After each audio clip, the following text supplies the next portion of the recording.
أعوذ بالله من الشيطان الرجيم بسم الله الرحمن الرحيم رب اشرح لي صدري ويسر لي أمري واحلل عقدة من لساني يفقهوا قولي واجعل لي وزيرا من أهلي رب زدني علما رب زدني علما رب زدني علما آمین بسم اللہ الرحمن الرحیم۔ ہمارا پہلا پارہ ہے جی سورہ بقرہ ہے اور آیت ہے 79-79۔ اللہ فرماتے ہیں فویل ہلاکت ہے للذین ان لوگوں کے لیے یکتبون الکتاب بایدیہم جو اپنے ہاتھوں سے کتاب لکھتے ہیں، ثم پھر کہتے ہیں یقولون ھذا من عند اللہ کہ بے شک یہ اللہ کی طرف سے بات آئی ہے، لیشتروا بہ ثمنا قلیلا تاکہ اس کے بدلے میں تھوڑا پیسہ کما سکیں، دنیا کو حاصل کر سکیں۔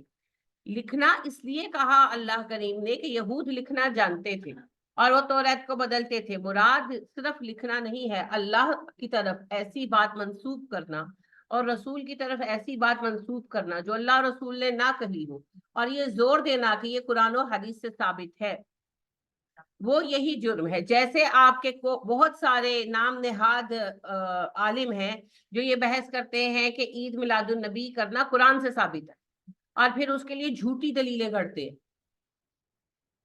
جو یہ کوکب نورانی ہے، میں نے خود ان کا سنا، مجھے کسی نے سوال کے لیے شیئر کیا تھا کلپ، تو 2 سال پہلے ربیع الاول کے مہینے میں انہوں نے یہ کہا کہ جی سورہ مریم کی آیت نمبر 32-33 اس بات پر دلیل ہے، اس سے میلاد کا ثبوت ملتا ہے۔ کیا ہے آیت 32-33؟ اس میں حضرت عیسیٰ علیہ السلام پر جو ہے سلام کہا گیا نا، کہ سلامتی ہے عیسیٰ کے لیے اس کی پیدائش کے وقت اور ان کی یعنی کہ موت کے وقت اور ان کے دوبارہ اٹھائے جانے کے وقت۔ تو اس بات کو انہوں نے کہا کہ جی یہ جو بات ہے اس سے میلاد کا ثبوت ملتا ہے، جو آپ کو پتا ہے کہ کسی بھی طرح کتنا بھی مروڑو گھماؤ نہیں بنتا کچھ بھی، لیکن اس طرح کی بہت ساری باتیں ہیں۔ تو بہت ساری چیزیں ہیں جن کے بارے میں یہ بحث کی جاتی ہے۔ ایک تو یہ نا کہ کوئی بندہ یہ کہتا ہے کہ جی ہاں قرآن و حدیث سے ثابت نہیں ہے پر ہم کرتے ہیں تو کوئی بات نہیں، وہ بدعت ہے، لیکن وہ اللہ کے نام گھڑ تو نہیں نہ رہا۔ وہ یہ کہہ رہا ہے کہ ہم کرتے ہیں، ہمارے بڑے کرتے تھے تو چلو، جیسے ختم و چلموں پہ کرتے ہیں ایٹیٹیوڈ ہوتا ہے۔ لیکن ایک بات یہ ہے کہ ضد کرتے ہیں، جھوٹ بولتے ہیں، بحث کرتے ہیں اور کہتے ہیں نہیں یہ قرآن اور حدیث سے ثابت ہے، اور پھر جھوٹے حوالے گھڑتے ہیں، تو یہ اسی کیٹیگری میں آتا ہے۔ چاہے وہ لکھ کر کہیں، چاہے وہ زبان سے کہیں، چاہے ایک بندے کو کہیں اور چاہے لاکھوں افراد کو کہیں۔ تو اللہ اور رسول کے نام پر جھوٹ کرنا ان کے لیے ویل ہے، یعنی کہ ہلاکت۔ ویل جہنم کی ایک وادی کا نام بھی ہے، اور ویل ویسے ہی ہلاکت کو بھی کہتے ہیں کہ تباہ ہو جائیں گے وہ لوگ۔ فَوَيْلٌ لَّهُم مِّمَّا كَتَبَتْ أَيْدِيهِمْ ہلاکت ہے ان کے لیے ان کے ہاتھوں کی تحریروں کی وجہ سے، وَوَيْلٌ لَّهُم مِّمَّا يَكْسِبُونَ اور ہلاکت ہے ان کے لیے ان کی کمائیوں کی وجہ سے۔ وَقَالُوا انہوں نے کہا لَن تَمَسَّنَا النَّارُ ہمیں آگ نہیں چھوئے گی إِلَّا أَيَّامًا مَّعْدُودَةً مگر یہ کہ گنتی کے چند دن، یعنی وہ کہتے ہیں کہ ہم جہنم میں نہیں جائیں گے سوائے اس کے کہ چند دن کے لیے جائیں پھر چھوٹ جائیں۔ اصل میں یہ ایک عقیدہ ہے مومنین کی شفاعت کا، ہمارے ہاں بھی ہے، بالکل درست ہے۔ جو مومن ہوگا موحد ہوگا اگر گناہ کبیرہ کا ارتکاب کیا ہے تو وہ جہنم میں اپنے گناہ کی سزا کاٹ کر نکل آئے گا۔ یہی تو شفاعت کا وہ اصول ہے کہ نبی صلی اللہ علیہ وسلم شفاعت کریں گے اور نکالیں گے، لیکن کفر و شرک معاف نہیں ہوگا نا۔ تو اللہ کے نام جھوٹ گھڑنا، اللہ سبحانہ و تعالیٰ کے نام پر لوگوں کو دھوکہ دینا، کتاب بدلنا، یہ تو کفر اور شرک دونوں میں آتا، لہٰذا اس کے لیے یہ وعدہ نہیں ہے۔ کوئی کہہ دیجئے اتخذتم عند اللہ عہدن، آپ کہیے کیا تم نے اللہ سے وعدہ لے رکھا ہے؟ فلن تو ہرگز نہیں، یخلف اللہ عہدہ اللہ اپنے وعدے کے خلاف کرے گا۔ اگر تم نے اللہ سے وعدہ لے رکھا ہے تو اللہ وعدے کی خلاف ورزی نہیں کرے گا۔ یعنی یہود یہ کہتے تھے کہ ہم یہود ہیں، ہم جہنم میں نہیں جائیں گے، اگر کوئی چلا بھی گیا تو چند دن میں نکل آئے گا سزا کاٹ کر، جیسے آج ہم کہتے ہیں، اور اس کی وجہ سے ہم نے اپنے آپ کو بے عمل بنا لیا، بے عملی شروع کر دی۔ اللہ کہتے ہیں ان سے کہو کہ اللہ نے وعدہ دے رکھا ہے، آپ کو قرآن میں یہ وعدہ ملتا ہے کہ بھئی سب کو نکال لیا جائے گا؟ الحمدللہ حدیث میں نبی صلی اللہ علیہ وسلم نے شفاعت کے اعتبار سے یہ بات ضرور کہی ہے، لیکن آپ صلی اللہ علیہ وآلہ وسلم نے بھی ایک ہی بات کہی، اور اللہ سبحانہ و تعالیٰ نے تو بار بار قرآن میں کہا ان الذین آمنوا وعملوا الصالحات، وہ لوگ جو ایمان لائے اور پھر وہ نیک ہو گئے۔ تو وعدہ تو بھائی صرف ان کے لیے، کہیں بھی آپ نے دیکھا کہ وہ لوگ جو ایمان لائے اور چاہے وہ کچھ بھی کرتوتے کرتے پھر میں بخش دوں گا؟ نا، اللہ بار بار کہتے ہیں وَبَشِّرِ الَّذِينَ آمَنُوا وَعَمِلُوا الصَّالِحَاتِ، خوشخبریاں ان کے لیے ہیں جو ایمان لانے کے بعد نیک ہو گئے، تو وعدہ انہیں کے لیے ہے۔ ہاں، اس وعدے کی ایک ایکسیپشن یہ حدیث میں آتی ہے شفاعت کے موضوع پر، کہ شفاعت ہوگی ایسے مومنوں کی جو ہوں گی تو موحد مگر گناہ کبیرہ کے مرتکب ہوئے ہوں گے، جیسے ماں کی نافرمانی کی یا سود کھایا، کچھ بھی ایسا کیا، تو ایسے لوگوں کو پھر سزا ملے گی اور سزا کاٹ کر ان کو شفاعت نصیب ہوگی اور جہنم سے نکالے جائیں گے۔ لیکن کفر اور شرک کے لیے یہ رعایت شفاعت کی موجود نہیں ہے۔ تو اللہ فرما رہے ہیں اگر میرا وعدہ ہے تو میں وعدہ خلافی نہیں کروں گا۔ ام تقولون، یا تم کہتے ہو، علی اللہ، اللہ کے بارے میں، ما لا تعلمون، جو تم جانتے ہی نہیں ہو، یا پھر تم اللہ کے بارے میں وہ باتیں کہہ رہے ہو جو تمہیں پتہ ہی نہیں ہے، اللہ پر جھوٹ باندھ رہے ہو۔ بلا، کیوں نہیں، من کسب سیئۃ، ہر وہ بندہ جس نے گناہ کمایا، واحاطت بہ خطیئاتہ، اور اس کے گناہ نے اسے گھیر لیا، فاولئک اصحاب النار، وہ جہنمی ہیں، ہم فیہا خالدون، ہمیشہ جہنم میں رہیں گے۔ یعنی گھیرنے سے کیا مراد ہے؟ گناہ پر وہ بندہ اصرار کرے، گناہ پر کھڑا ہو جائے۔ گناہ ہو جانا اور استغفار کر لینا تو گناہ کے خاتمے کا باعث ہے، لیکن گناہ کرنا اور کرتے رہنا، جیسے کوئی بندہ اسمگلر ہے تو ظاہر ہے وہ روز ہی اسمگلنگ کے کام کرتا ہے، کوئی بندہ رشوت خور ہے اور وہ روز ہی رشوت لیتا ہے، کوئی بدکار ہے روز بدکاری کرتا ہے اور اسی حال میں مر گیا، تو اللہ کہتے ہیں یہ جہنمی ہیں اور جہنم میں رہیں گے۔ والذین آمنوا، اور وہ لوگ جو ایمان والے ہیں، وعملوا الصالحات، اور نیکوکار ہیں، اولئک اصحاب الجنت ہم فیہا خالدون، وہ ہیں جنتی اور جنتوں میں ہمیشہ رہیں گے۔ تو یہ اللہ کا وعدہ ہے، اللہ کا وعدہ اسی کے لیے۔ باقی جو شفاعت ہے بالکل وہ حق ہے اور وہ ہوگی بھی، مگر کس کی ہوگی کس کی نہیں، یہ کیٹیگری اللہ کو۔ وَإِذْ أَخَذْنَا مِيثَاقَ بَنِي إِسْرَائِيلَ، اور جب ہم نے عہد لیا بنی اسرائیل سے، لا تعبدون الا اللہ، کہ تم اللہ کے سوا کسی کی بندگی نہ کرنا۔ پہلا عہد بنی اسرائیل سے کیا تھا؟ توحید، مگر انہوں نے شرک کیا۔ ہم سے بھی پہلا عہد توحید ہی کا ہے، ایاک نعبد و ایاک نستعین، مگر ہم نے کیا کیا؟ ہم نے بھی شرک کو عام کر لیا امت مسلمہ میں۔ وبالوالدین احسانا، والدین کے ساتھ احسان کا رویہ رکھنا، وذی القربہ، رشتہ داروں کے ساتھ، والیتامى، یتیموں کے ساتھ، والمساکین، مسکینوں کے ساتھ، یعنی سب کے ساتھ تمہارا رویہ احسان کا ہونا چاہیے۔ احسان عربی کا ایک خاص لفظ ہے، اس کا معنی ہے نیکی کی بہترین شکل۔ اگلا مستحق ہے یا نہیں ہے، میں نے نیکی کرنی ہے کیونکہ میں ایک نیک انسان بننا چاہتی ہوں، تو نیکی کی بہترین شکل۔ اردو والا احسان نہیں، جائے تو کہنے تو میرے سے بڑا احسان کیتا ہے، وہ اردو میں ہے، عربی میں نہیں ہے۔ حسن کا مبالغہ ہے جی، حسین ترین رویہ۔ وَقُولُوا لِلنَّاسِ حُسْنًا، لوگوں سے حسین بات کہا کرو، اچھی بات بھی کہیں تو عمدہ پیراہے میں کہیں، اور بری بات تو کہنی ہی نہیں ہے۔ نبی کریم صلی اللہ علیہ وسلم نے ارشاد فرمایا، ہر وہ بندہ جو اللہ پر اور آخرت پر ایمان رکھتا ہے اسے چاہیے اچھی بات کہے ورنہ چپ رہے۔ تو آپ سوچئے کیا آپ چپ رہتے ہیں؟ آپ تو اگلے کو جئی تئی پھیر کر چھوڑتے ہیں، کیونکہ آپ کی خلاف مرضی وہ بات کر رہا ہے، تو سپیس نہیں دیتے، ہم کسی کو سپیس نہیں دیتے۔ گھر میرا ہے، چیز میری ہے، بیٹا میرا ہے، بیٹی میری ہے، شوہر میرا ہے، تو آج آپ مر جائیں گے تو سب کچھ وارثوں کا ہو جائے گا، شوہر بھی دوسری شادیاں کر لیں گے، بیٹے بھی کوئی مجذوب بن کے آپ کی قبروں پر نہیں بیٹھیں گے، تو کس گمان میں ہیں آپ؟ اگر اچھی بات نہیں کر سکتے چپ رہے، مگر اس کی بھی توفیق نہیں ہے۔ لہذا جو کچھ اپنی زبانوں سے کہتے ہیں خود سوچ لے کہ اس کو اللہ کے سامنے کیسے فیس کرنا ہے۔ ہر کوئی اپنا معاملہ خود جانتا ہے، اور اچھی بات بھی جب کہیں تو اچھے طریقے سے کہیں۔ ہم تو اچھی بات اچھے طریقے سے نہیں کہہ سکتے، ہے نا؟ اپنے سگے بچوں کو ہم کہتے ہیں کھانا نہیں کھا رہے تو ہم کہتے ہیں زہر تیری میں پایا کہ تو کھا نہیں رہا، اس طرح کی تو ہماری زبانیں ہیں، اور بالکل نارمل یہ ہماری باتیں۔ بچے اپنی سگی اولاد، کوئی اپنی سگی بیٹی ہو کوئی کام نہ کرے تو ہم کہتے ہیں ہاں اپنے خاندان سے جاڑے نا تسی، تاڑی نسل ہی خراب ہے۔ یہ ہماری نارمل ایٹیٹیوڈز ہیں، اور اپنی سگی اولادوں کے ساتھ۔ تو دوسروں کو ہم نے کیا جینے دینا؟ ہم کسی کو جینے دیں گے؟ ہم ظالم ہیں، ہماری اکثریت ظالموں کی، جس کو جتنا اختیار ہے وہ اتنا ظالم ہے۔ ایک بندے پر اختیار ہے ہم اس پر ظلم کر رہے ہیں، اگر ہمیں 10 بندوں پر اختیار ہے ہم اس پر ظلم کر رہے ہیں، تو پھر آپ کو حاکم بھی ظالم ہی ملیں گے۔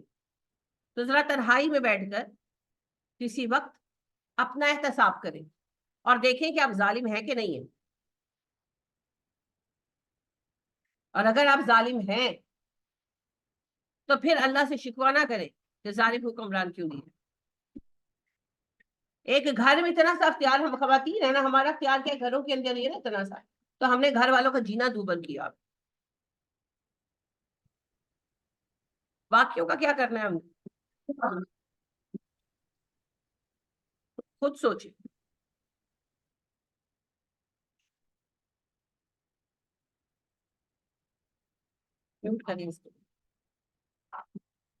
تو لوگوں سے حسین بات کریں جی، زبان اللہ نے دی ہے تو اس کا استعمال درست کریں، اور نہیں کر سکتے تو چپ رہے. ماں سمتا نجا، جو چپ رہا وہ بچ گیا. کچھ نہیں کر سکتے نا، حق بات کہنے کی طاقت نہیں ہے، صلاحیت نہیں ہے، then be quiet، چپ رہے، مت بولے.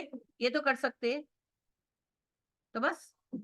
اور آج ہم نے اتنا اپ سائڈ ڈاؤن کر دیا ہے کہ ہم سمجھتے ہیں جو زیادہ بولتے ہیں خوش اخلاق ہے. زیادہ بولنا باتونی شخص وہ تو اپنے آپ کو ہلاکت میں ڈالتا ہے، کیونکہ وہ ہر طرح کی بات بولتا ہے نا. چھوٹے بچوں کو دیکھ لیں،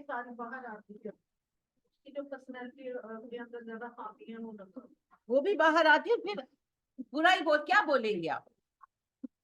یعنی کہ اگر آپس میں دو لوگ بیٹھے ہیں، میں اور شمسا بیٹھے ہیں، دین کی بات کر لی، چلو کوئی ملک کی بات کر لی، اس کے بعد پھر کیا باتیں کریں گے؟ پھر غیبتیں کریں گے، لوگوں کی باتیں کریں گے.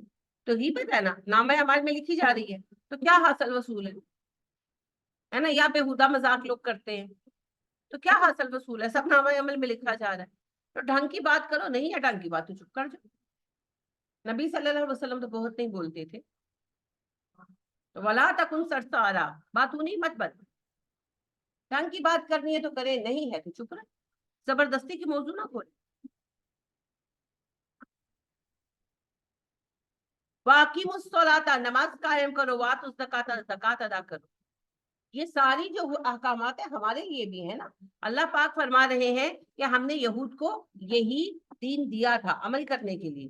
ثم تولیتم، پھر گئے، الا قلیلا منکم، تمہارے تھوڑے لوگوں کے سوا، وانتم مورزون، تم تھے ہی پھر جانے والے. یعنی اللہ کہتے ہیں جو دین دیا تھا تم اس سے پھر گئے تو ہم نے تمہیں معزول کر دیا. اب ہم پھرے ہوئے ہیں تو ہمیں حکومتیں کیوں ملے؟ وَإِذْ أَخَذْنَا مِيثَاقَكُمْ، جب ہم نے تم سے پختہ وعدہ لیا، لا تسفكون دماءکم، آپس میں خون نہ بہانا، ولا تخرجون انفسکم، نہ ہی تم اپنے لوگوں کو نکالنا، من دیارکم، ان کے گھروں سے، ثم اقررتم، تم نے اقرار کیا، وانتم تشہدون، اور تم اس بات پر گواہ ہو. اللہ کہتے ہیں بنی اسرائیل، ہم نے تم سے وعدہ لیا تھا کہ آپس میں خانہ جنگیاں نہ کرنا اور ایک دوسرے کے علاقوں پر قبضہ نہ کرنا. اب کیا یہ عہد ہم سے نہیں ہے؟ ہم سے بھی ہے نا. مومن مومن کا بھائی ہے، اس کی خیر خواہی کرتا ہے. اور مومنوں کی مثال ایک دیوار کی طرح ہے، ایک اینٹ دوسری اینٹ کو سہارا دیتی ہے، جس طرح ایک مومن دوسرے کو سہارا دیتا ہے. مومنوں کی مثال ایک جسم کی طرح ہے، ایک حصے میں تکلیف ہوتی ہے سارا جسم دکھتا ہے. یہ سب نبی صلی اللہ علیہ وسلم نے کہا. تو ہمارے لیے بھی یہی حکم ہے. مگر کیا ہم خانہ جنگیاں نہیں کر رہے؟ کیا ہم ایک دوسرے کے علاقے نہیں چھین رہے؟ تبھی کچھ ہو رہا ہے جی. تو جب ان کے لیے اصول تھا وہی ہمارے لیے اصول اللہ نے رکھا. جن غلطیوں کی وجہ سے وہ معزول ہوئے، انہی غلطیوں کی وجہ سے ہم بھی فی الحال راندہ درگاہ. جب تک ہم ان کو ایڈریس نہیں کریں گے، درست نہیں کریں گے، ہم اپنا مقام دوبارہ نہیں پائیں گے. اللہ کہتے ہیں ثم انتم ہؤلاء، تم ہی لوگ ہو، تقتلون انفسکم، قتل کر ڈالتے ہو اپنے افراد کو، وتخرجون فریقا منکم، نکالتے ہو اپنے گروہ کو تم، من دیارہم، ان کے گھروں سے، تظاہرون علیہم بالاثم والعدوان، اور ایک دوسرے پر غالب آنے کے لیے گناہ اور زیادتی کا سہارا لیتے ہو. آپ دیکھیے کہ جب حملہ ہوا ہے یہ یمن پر، تو قطر نے اور سعودی عربیہ نے اسرائیل اور ترکی کے ساتھ اتحاد کر کے ان چاروں نے حملہ کیا ہے. تو لڑ رہے ہیں ایک دوسرے کے ساتھ. اور آپ دیکھیں پورا بچپن گزر گیا. عراق نے کویت پر حملہ کر دیا، ایران نے عراق پر حملہ کر دیا، عراق نے ایران، یہی کچھ دیکھتے گزر گئی زندگی. وَإِنْ يَأْتُوكُمْ أُسَارَىٰ، اگر وہ تمہارے پاس قیدی بن کر آتے ہیں، تُفَادُوهُمْ، تم ان کا فدیہ دیتے ہو. یعنی جنگ کرتے ہو، سب کچھ ہوتا ہے، پھر الائز ہوتے تھے نا. جیسے ابھی میں نے آپ سے عرض کیا کہ قطر نے اور سعودیہ نے اسرائیل اور ترکی کے ساتھ اتحاد بنایا. ترکی ویسے وہاں اکثریت مسلمانوں کی ہے، لیکن ترکی ویسے مذہباً جو ہے مصطفیٰ کمال پاشا، جسے آپ کا بڑا ہیرو آپ کہتے ہیں اور مانتے ہیں، تو وہ مصطفیٰ کمال پاشا نے تو اسے سیکولر ملک کر دیا ہوا ہے، لازمی ملک کر دیا ہوا ہے، تو وہ کوئی اسلامی ملک سیاسی اعتبار سے نہیں رہ گیا ہو۔ تو بہرحال ان کے ساتھ اتحاد کر کے انہوں نے حملہ کیا۔ بالکل اسی طرح یہود بھی عربوں کے ساتھ، عرب کافر تھے نا اس وقت، تو عربوں کے ساتھ اتحاد کر کے آپس میں لڑتے تھے۔ تو اللہ کہتے ہیں تم لڑتے ہو، علاقے چھین لیتے ہو، جان لے لیتے ہو، وہ سب ٹھیک ہے، جب عربوں کے ہاتھ کچھ قیدی آ جاتے ہیں، جب جنگ ہو رہی ہے تو جو قیدی عرب پکڑتے تھے وہ عربوں کے پاس آ جاتے تھے، جو یہ پکڑتے تھے ان کے پاس آ جاتے تھے، تو اپنے پاس جو آتے ان کو تو چھوڑ دیتے یا فدیہ لے کر یا ویسے، لیکن جو عربوں کے پاس آ جاتے تھے پھر ان کو چھڑاتے جا کر، پیسے دے کر چھڑاتے، اپنے ہی ساتھیوں کو پیسے دیتے، جو عرب ان کے الائز ہوتے تھے ان کو پیسے دیتے اور ان سے اپنے قیدی چھڑاتے، اور کہتے وَهُوَ مُحَرَّمٌ عَلَيْكُمْ إِخْرَاجُهُمْ وَإِن يَأْتُوكُمْ أُسَارَىٰ تُفَادُوهُمْ وَهُوَ مُحَرَّمٌ عَلَيْكُمْ إِخْرَاجُهُمْ، اگر وہ تمہارے پاس قیدی بن کر آئیں تو تم فدیہ دے دیتے ہو، حالانکہ تم پر ان کا نکالنا حرام تھا۔ ان سے کہتے ہیں کہ ہم، اللہ نے ہم پر حرام کیا ہے کہ اہل کتاب جو ہمارے ہیں، یہود ہے، وہ کسی کا قیدی بنے، کسی کے غلام بنے، تو اس لیے ہم پیسے دے کر ان کو چھڑا رہے ہیں۔ تو اللہ کہتے ہیں یہ تمہیں یاد ہے کہ اگر تمہارا ساتھی ایمان والا، جس وقت تو مسلمان تھے نا نبی صلی اللہ علیہ وسلم سے پہلے، کہ اگر ایک مسلمان، ایک یہودی جو ہے وہ قید ہو جائے تو اس کو کسی کا غلام نہ بننے دے، کسی بھی طرح اس کو چھڑا لے، پیسے دے کر چھڑا لے۔ یہ تمہیں یاد ہے، یہ نہیں یاد کہ خانہ جنگی حرام ہے؟ جیسے ہم پہنچ جاتے، اب قیدی بنانے کا وہ والا رواج نہیں نہ رہا، تو اب ہم جنگوں میں حصہ لے لیتے، بعد میں پھر ہم امداد لے کے پہنچ جاتے ہیں، پہنچتے ہیں نا۔ اب شام والوں کو، یمن والوں کی امدادیں پہنچا رہے ہیں نا، روٹیاں بانٹ رہے ہیں، گھر اجاڑ دیے ان کو، بے وطن کر دیا بیچاروں کو، یمن والے سارے یورپ میں بھکاریوں کی طرح بیچارے پڑے ہیں، اور اب ان کے لیے امدادیں جا رہی ہیں، یو این او بھی بھیج رہا ہے اور مسلم ممالک بھی بھیج رہے ہیں، سعودیہ تو سب سے زیادہ بھیج رہا ہے، خیرات بھیجنے کے لیے ہم آگے کھڑے ہیں۔ لیکن جس وقت حملہ ہو رہا تھا اتنے مسلم ممالک تھے، روکا کیوں نہیں؟ مدد کے لیے آگے کیوں نہیں آئے؟ خانہ جنگی ہونے کیوں تھی؟ وہی اللہ کہہ رہے ہیں تم لوگوں نے تماشا بنا رکھا ہے، قیدی چھڑانے تمہیں یاد ہے، خانہ جنگی حرام ہے یہ تمہیں یاد نہیں ہے؟